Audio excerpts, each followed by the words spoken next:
I've millions of little skills and little tricks and tips and blah, blah, blah, and I'm willing to share them all.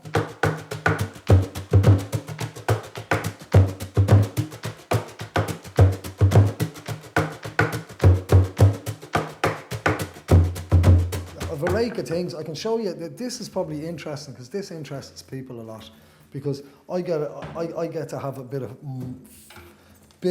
more fun by using the strap. So I've just taken it about an inch off centre, all right? And I'd lash in a nail and a nail. Now, I'm using these fancy guitar, and a guitar strap, but you can use anything. You just screw them in or nail them in, all right? And then, all right, pay attention now for a second. There's a load of ways you can do it. It's just a strap, but you need this bit, all right? So this goes on your left, but you need this bit to hold it, and there it's held. So it's kind of handy for the gig because I always thought I should get a bit of Velcro or a little clip and clip it. That'd be the handiest thing, and then you can play guitar. And then you can slide the guitar down and you can play that.